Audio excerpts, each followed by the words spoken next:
Août 1943, Sicile. Le général George Patton vient de remporter l'une des campagnes les plus spectaculaires de la guerre, prenant Palermo et fonçant sur Messinadan. Une démonstration de courage et de détermination qui a inspiré aux Allemands la crainte de le voir plus que tout autre commandant allié. Mais dans 2 hôpitaux d'évacuation, Patton a commis un acte qui pourrait mettre fin à sa carrière. Il frappait 2 soldats souffrant de fatigue de combat, les traitant de lâches, leur ordonnant de retourner au front. La nouvelle est parvenue au commandant suprême Dwight Eisenhower. La presse est au courant. Le Congrès le saura bientôt, et lorsqu'il le saura, il exigera la destitution de Patton. 1. Washington, le chef d'état-major de l'armée de terre, George Catley Marshall, est confronté à un choix impossible.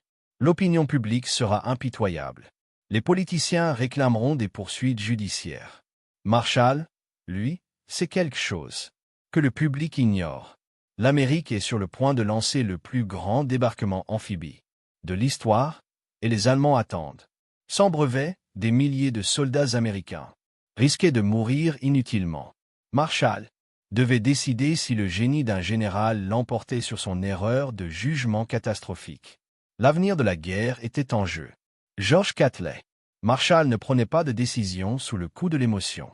En tant que chef d'état-major de l'armée américaine, il avait bâti la plus grande force militaire de l'histoire américaine à partir de presque rien, transformant une armée classée 17e mondiale en 1939 en une machine de guerre capable de combattre simultanément sur plusieurs continents. Il choisissait ses commandants en fonction de leurs compétences et non de leurs sentiments. Il avait déjà relevé de leurs fonctions des dizaines de généraux qui n'avaient pas été à la hauteur de ses exigences. L'amitié personnelle ne comptait pour rien lorsque des vies américaines étaient en jeu. Mais Patton était différent. Marshall le connaissait depuis des décennies, l'avait vu évoluer. D'un jeune officier téméraire, qui avait chargé au Mexique avec Pershing pour traquer Pancho Villa, à l'un des commandants les plus brillants sur le plan tactique que l'Amérique ait jamais connu. Plus important encore, Marshall comprenait ce que beaucoup d'autres ne comprenaient pas. Patton possédait une rare combinaison de qualités qui pouvaient cela ne s'apprenait pas et ne pouvait être reproduit. Il comprenait la guerre de mouvement à un niveau instinctif que ses pairs peinaient à saisir, même après une étude approfondie. La campagne de Sicile l'avait prouvé, sans l'ombre d'un doute, tandis que les forces britanniques, sous les ordres de Montgomery, progressaient lentement.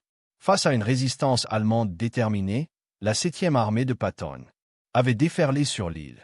Il prit Palermo lors d'une attaque éclair qui surprit totalement les Allemands, puis pivota et mena Montgomery à toute vitesse vers Messina, s'emparant de la ville en premier et coupant la retraite allemande. Ces 90 000 hommes s'étaient déplacés avec une vitesse et une coordination que les théoriciens militaires avaient jugé impossible dans la guerre moderne. Les Allemands le remarquèrent. Les rapports de renseignement indiquaient que les commandants allemands considéraient désormais Patton comme le général allié le plus dangereux du théâtre d'opération. Ils le craignaient comme aucun autre officier américain. Lorsqu'ils planifiaient leur position défensive, ils pensaient à Patton. Lorsqu'ils affectèrent leurs meilleures unités, ils les positionnèrent là où ils pensaient que Patton frapperait. Cet avantage psychologique valait des divisions. Mais à 2 reprises, à une semaine d'intervalle, Patton se sabota lui-même. Le 3 août, à l'hôpital d'évacuation numéro 15 près de Nicoya, il rencontra le soldat Charles Cool, qui semblait indemne. Lorsque Cool expliqua qu'il ne supportait plus le stress du combat, Patton entra dans une colère noire. Il gifla le soldat avec ses gants et le mit à la porte de la tente de l'hôpital. 7 jours plus tard, à l'hôpital d'évacuation numéro 93, Patton réitéra le même geste avec le soldat Paul Bennett, cette fois en sortant son pistolet et en menaçant de l'abattre pour lâcheté. Ces incidents révélèrent toutes les failles de la philosophie de commandement de Patton. Il ne croyait pas sincèrement à la fatigue de combat comme à une maladie. Pour lui, elle représentait une faiblesse qui contaminait les autres soldats et nuisait à l'efficacité au combat. Son expérience personnelle durant la Première Guerre mondiale, où il avait été blessé puis avait repris le combat, le convainquit que la volonté seule distinguait les guerriers des lâches. Il ne pouvait concevoir que l'esprit humain, tout comme le corps, et ses limites. Eisenhower apprit les incidents par des médecins militaires qui rédigèrent des rapports officiels.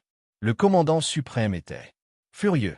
Le 17 août, il adressa à Patton une lettre cinglante, mettant en doute son jugement, son autodiscipline et son aptitude au commandement.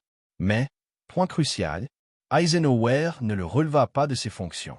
Au contraire, il ordonna à Patton de présenter des excuses personnelles aux soldats, au personnel médical témoin des incidents et à chaque division sous son commandement.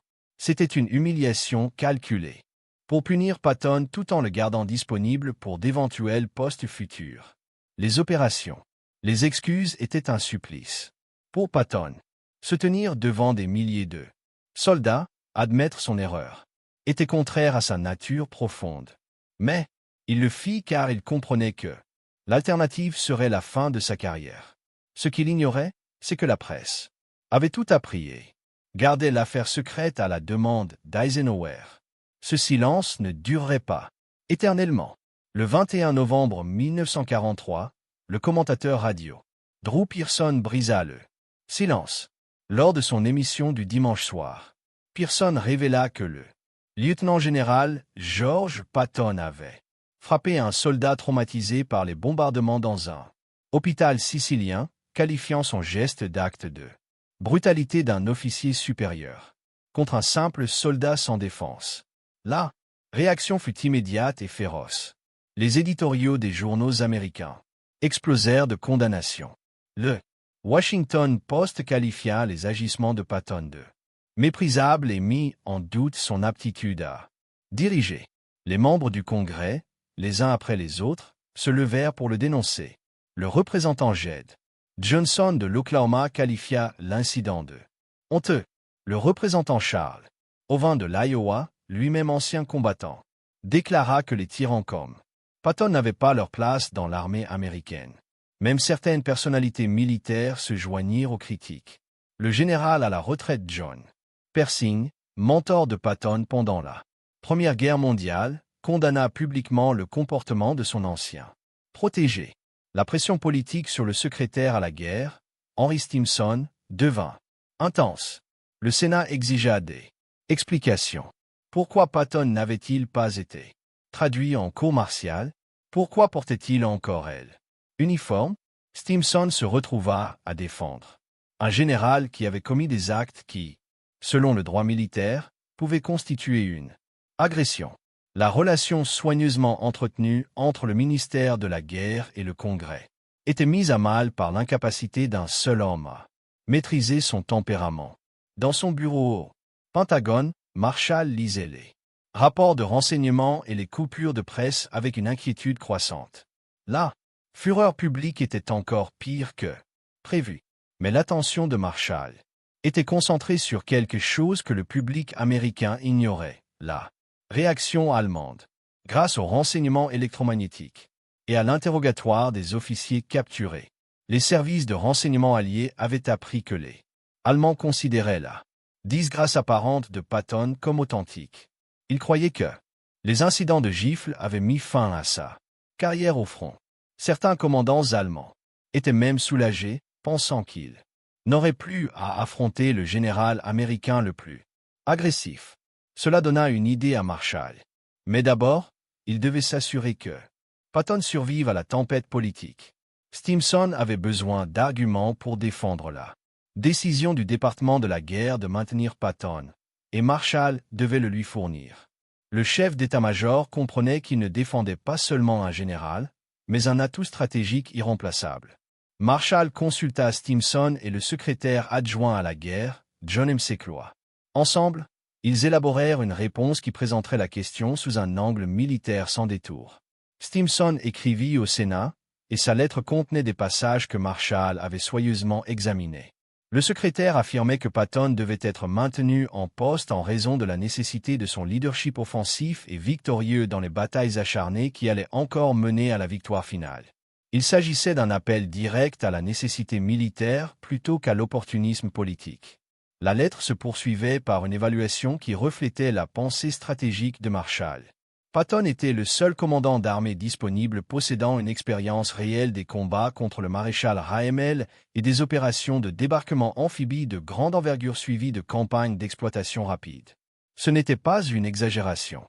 Tous les autres hauts gradés américains manquaient soit de l'expérience du combat contre des forces allemandes de premier ordre, soit de la capacité avérée à mener le type de guerre de mouvement qui serait essentiel en France. Marshall s'adressa également directement à Eisenhower par voix officielle. Son message était calculé et révélateur. Il dit à Eisenhower qu'il avait examiné la question sur un plan purement économique. Les faits, sur le commandement d'Eisenhower, sur la confiance des troupes et sur la confiance du public envers le département de la guerre devaient être mis en balance avec un fait incontestable. Patton était le seul commandant disponible pour certaines missions possédant elle, expérience du combat et le génie tactique nécessaire. L'expression, sur un plan purement économique, était typiquement Marshall. Il ne défendait pas Patton par amitié ou loyauté. Il faisait un calcul froid pour gagner la guerre. Les sentiments n'avaient pas leur place dans cette équation. Marshall savait que l'invasion de la France exigerait des commandants capables de percer les défenses préparées et d'exploiter la percée avant que les Allemands ne puissent stabiliser leur ligne. Patton avait prouvé qu'il en était capable. Aucun autre général américain n'avait démontré une telle capacité à cette échelle. Mais Marshall avait également fait passer un message clair. Par des voies détournées. Patton jouait sa dernière chance. Un incident de plus, une nouvelle humiliation publique, et même Marshall pourrait le sauver. La crise politique créa une opportunité inattendue. Eisenhower planifiait elle. Opération Overlord, le débarquement transmanche. Prévu pour le printemps 1944, le succès du débarquement dépendait en partie de la capacité à convaincre les Allemands que l'attaque aurait lieu à Padala plutôt qu'en Normandie.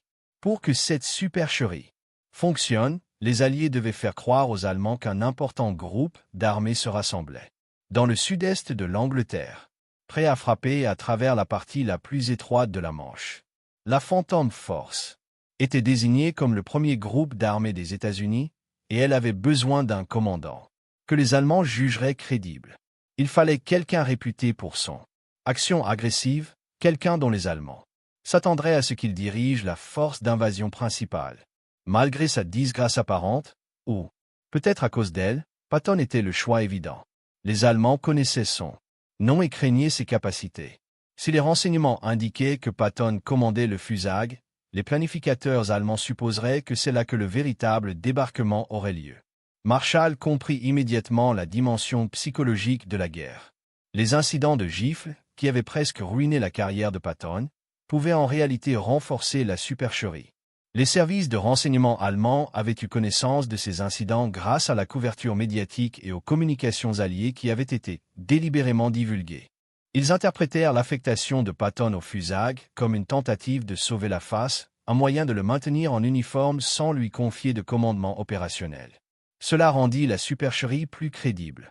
Tout au long de la fin de 1943 et du début de 1944, Patton joua son rôle dans la plus grande escroquerie de la guerre. Il effectua des déplacements très médiatisés à travers l'Angleterre, inspectant les unités fantômes du FUSAG qui n'existaient que sous forme de chars gonflables, de fausses péniches de débarquement et de trafic radio simulé. Des avions de reconnaissance allemands photographièrent les fausses installations.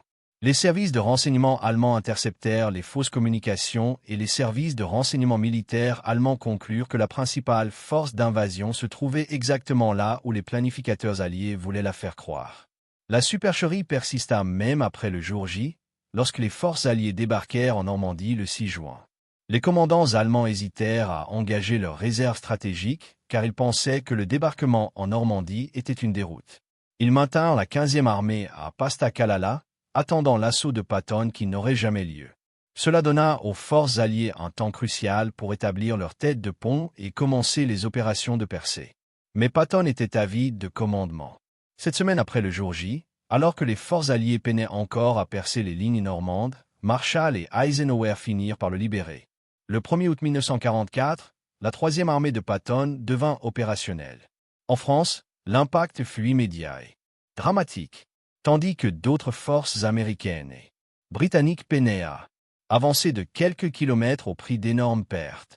Les forces de Patton percèrent les lignes allemandes et traversèrent la France à toute vitesse. En quelques semaines, la troisième armée de Patton couvrait plus de 400 kilomètres. Ses forces avançaient si vite que le commandement et le contrôle traditionnels s'effondrèrent. Les officiers d'état-major volaient en éclaireur à bord d'avions légers pour transmettre les ordres en personne, car les communications radio ne pouvaient suivre le rythme de l'avancée. Les unités allemandes, qui avaient résisté avec acharnement aux autres commandants alliés, s'effondrèrent tout simplement devant l'assaut de Patton. Il conquit plus de territoire et détruisit plus de formations allemandes en 6 semaines que les autres forces alliées. En 6 mois, Marshall observa cette performance avec satisfaction. Son calcul avait été juste: maintenir Patton à son poste malgré la controverse, le protéger durant la tempête politique, puis le placer là où ses talents pourraient être pleinement exploités. S'était avéré être la bonne décision d'un point de vue purement militaire. La déferlante de la Troisième Armée à travers la France justifiait tout ce que Marshall avait avancé concernant elle. Indispensabilité de Patton. Mais Marshall savait aussi que les défauts de personnalité de Patton n'avaient pas disparu. L'incapacité du général à contrôler ses déclarations publiques allait créer une nouvelle crise dans les mois qui suivraient. Une crise qui menacerait à nouveau sa carrière et exigerait une fois de plus l'intervention de Marshall. La question était de savoir si le génie de Patton sur le champ de bataille continuerait de surpasser son manque de jugement catastrophique dans tous les autres domaines. En avril 1944, avant que Patton ne prenne le commandement de la Troisième Armée au combat, il faillit à nouveau se détruire. Lors de l', inauguration d'un club de bienvenue pour les soldats américains à Knutsford, en Angleterre, Patton tint des propos qui déclenchèrent une nouvelle polémique. Il déclara que le destin évident des Britanniques et des Américains était de dominer le monde d'après-guerre. Ces propos, rapportés dans la presse, provoquèrent immédiatement un incident diplomatique. Le problème résidait dans le contexte et le moment choisi. L'Union soviétique supportait le poids des combats contre l'Allemagne sur le front de l'Est, déplorant des millions de pertes, tandis que les alliés occidentaux préparaient le débarquement de Normandie. Les propos de Patton semblaient exclure les soviétiques de tout rôle de leader d'après-guerre. Une insulte directe à l'allié le plus important des États-Unis. Les conséquences politiques furent graves. Pire encore, Patton avait été expressément mis en garde contre des déclarations publiques. Après les incidents de la gifle, Eisenhower et Marshall avaient tous deux clairement indiqué à Patton devoir faire preuve de retenue dans ses déclarations publiques. Cette nouvelle controverse démontra que Patton ne pouvait pas ou ne voulait pas tirer les leçons de cette affaire. Elle soumit des questions fondamentales quant à sa fiabilité. Au sein du haut commandement, où les paroles d'un général avaient un poids stratégique, le secrétaire Stimson fut contraint de dénoncer publiquement les propos de Patton, les qualifiant d'opinion personnelle et non de politique des États-Unis. L'armée dut défendre sa récente promotion de Patton au grade de lieutenant-général temporaire. Face à la reprise des critiques du Congrès, les éditoriaux qui commençaient à peine à pardonner les incidents de gifle remplirent à nouveau les colonnes des journaux, réclamant la destitution de Patton. Eisenhower envisagea sérieusement cette fois-ci de le relever de ses fonctions. Il envoya un message à Marshall révélant sa frustration. Eisenhower écrivit que Patton était incapable de faire preuve de bon sens dans des affaires où les hauts commandants doivent apprécier l'effet de leurs propres actions sur l'opinion publique, ce qui soulevait des doutes sur la sagesse de le maintenir à un haut commandement. Le commandant suprême différait sa décision finale jusqu'à ce qu'il ait des nouvelles de Marshall. La réponse de Marshall était soigneusement préparée.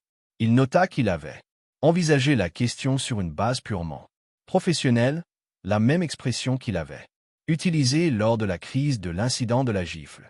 Puis Marshall exposa son calcul, l'effet sur Eisenhower, les troupes et la confiance du public devaient être opposés au fait incontestable que Patton était le seul commandant de l'armée disponible pour son Affectation actuelle, ayant une expérience réelle.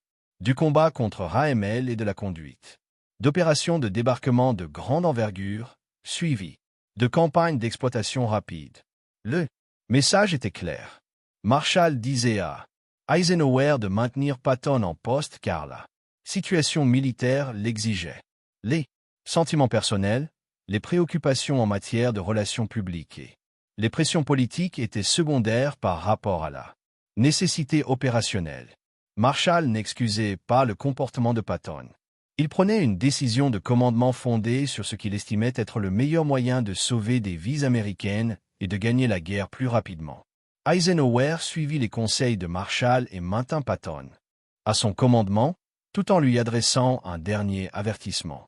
La lettre informait officiellement et clairement Patton que s'il se rendait coupable de toute nouvelle indiscrétion, par ses paroles ou ses actes, susceptibles de nuire au département de la guerre ou au quartier général allié, Eisenhower le relèverait immédiatement de son commandement. Il n'y aurait pas de troisième chance. Patton accepta l'avertissement, mais l'incident révéla la principale tension dans le calcul de Marshall. En protégeant Patton à plusieurs reprises, Marshall encourageait un comportement qui engendrait des risques stratégiques. Que se passerait-il si la prochaine sortie de Patton nuisait à l'unité des Alliés à un moment critique? Que se passerait-il si son manque de discipline compromettait la coopération entre les forces américaines, britanniques et soviétiques? Il ne s'agissait pas de simples hypothèses. Il s'agissait de dangers bien réels, que Marshall devait mettre en balance, avec l'efficacité de Patton sur le champ de bataille. Pourtant, Marshall continuait de croire que l'efficacité sur le champ de bataille l'emportait sur les risques. L'armée allemande était convaincue que Patton était le commandant allié le plus dangereux. Cet avantage psychologique, selon Marshall, valait bien les difficultés politiques. Mais ces difficultés allaient bientôt céder la place à quelque chose de bien plus important. La preuve que le calcul de Marshall était juste. Le 19 décembre 1944, Eisenhower convoqua une réunion d'urgence à Verdun, en France. La situation était désespérée. 3 jours plus tôt, les forces allemandes avaient percé les faibles positions américaines dans la forêt des Ardennes, lançant la dernière grande offensive d'Hitler à l'ouest. L'attaque surprise avait créé une dangereuse brèche dans les lignes alliées et menaçait de séparer les forces américaines et britanniques. À Bastogne, ville belge stratégique et carrefour, la 101e division aéroportée, encerclée, était à court de munitions et de matériel médical. Si Bastogne tombait, la percée allemande pourrait atteindre la Meuse et potentiellement remonter jusqu'à Anvers, coupant ainsi des armées alliées entières. L'atmosphère dans la salle de réunion était pesante. Eisenhower s'efforçait de maintenir l'optimisme, demandant des visages souriants tandis que les commandants discutaient de la riposte à l'assaut allemand. Patton, jamais enclin à un optimisme béat, livra son analyse franche habituelle. Puis il fit une promesse qui stupéfia tous les présents. Il pourrait attaquer vers le nord pour relever les troupes dans les 48 heures. Les autres commandants pensaient que c'était impossible. La 3e armée de Patton était fortement engagée. Le long du fleuve Sarre, à plus de 160 km au sud de Bastogne. Faire pivoter une armée entière de 90 degrés et attaquer dans la direction opposée nécessiterait de se désengager des opérations en cours, déplacer des centaines de milliers d'hommes et de véhicules dans des conditions hivernales et coordonner l'attaque sur un secteur du front complètement différent. Les théoriciens militaires estimaient qu'une telle manœuvre nécessitait des semaines de planification et de préparation. Patton promettait de le faire en 2 jours, mais il lisait des rapports de renseignement depuis début novembre. Il soupçonnait une offensive allemande imminente et avait ordonné à son état-major de préparer des plans d'urgence. Lorsque la crise éclata, il était prêt. Quittant la conférence de Verdun, Patton téléphona à son quartier général et prononça 2 mots. Play ball. Ce code déclencha les ordres opérationnels préétablis qui mirent la 3e armée en mouvement. Ce qui suivit fut l'un des mouvements militaires les plus remarquables de l'histoire américaine. Patton retira 6 divisions complètes du combat, les fit pivoter de 90 degrés et les envoya à toute vitesse vers le nord, à travers la neige et la glace, en direction de Bastogne. En quelques jours, plus de 133 000 véhicules furent déployés, parcourant en moyenne plus de 18 km par véhicule. Les échelons de soutien transportèrent 62 000 tonnes de ravitaillement pour soutenir l'offensive. Le 26 décembre, les éléments de tête de la 4e division blindée percèrent les lignes allemandes et atteignirent Bastogne, mettant fin au siège. La libération de Bastogne devint l'un des plus grands succès de la guerre en Europe. Plus important encore, elle marqua le début de la fin de l'offensive allemande. Bastogne étant sécurisée et les forces de Patton pénétrant sur le flanc sud des Ardennes, les commandants allemands surent que leur attaque avait échoué. À Washington, Marshall observait ces développements avec une satisfaction discrète. Chaque décision qu'il avait prise concernant Patton, chaque bataille politique qu'il avait menée pour le maintenir au pouvoir était validée par la relève de Bastogne. La manœuvre démontrait tout. Marshall avait mis en avant les capacités exceptionnelles de Patton. Aucun autre commandant américain n'aurait pu mener cette opération avec la même rapidité et la même coordination. Les Allemands avaient échappé à la destruction à filet en partie parce que Patton avait été tenu en retrait. À Bastogne, on lui donna carte blanche et les résultats parlèrent d'eux-mêmes. Marshall avait compris ce que beaucoup de critiques n'avaient pas compris. Commander des armées dans la guerre moderne exigeait des compétences différentes. Bradley était un excellent coordinateur stratégique, méthodique et fiable. Montgomery était prudent et méticuleux. Mais Patton possédait quelque chose qu'aucun d'eux n'avait, une compréhension instinctive de la guerre de mouvement, qui lui permettait de saisir des opportunités que les autres commandants ne pouvaient même pas percevoir. Il ne s'agissait pas seulement des forces ou d'audace, il s'agissait de comprendre comment les formations blindées se déplaçaient, comment la logistique fonctionnait sous pression, et comment maintenir l'élan. Alors que la sagesse conventionnelle dictait que les forces devaient marquer une pause et se consolider. La déroute de Bastogne justifiait tout ce que Marshall avait dit sur la nécessité du leadership victorieux et agressif de Patton. Lors des batailles cruciales précédant la victoire finale, Patton s'était révélé indispensable. Mais Marshall savait aussi que la guerre amplifiait les forces comme les faiblesses. Le génie de Patton au combat était égalé par son manque catastrophique de jugement dans tout le reste. Gérer cette contradiction avait exigé de Marshall qu'il surmonte les pressions politiques, défende des décisions controversées et maintienne le cap sur ce qu'il appelait le fondement purement économique de la victoire.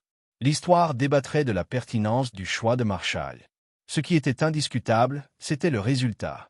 Les forces américaines ont vaincu l'Allemagne en Europe, Patton jouant un rôle crucial dans cette victoire, rendue possible par le calcul stratégique de Marshall.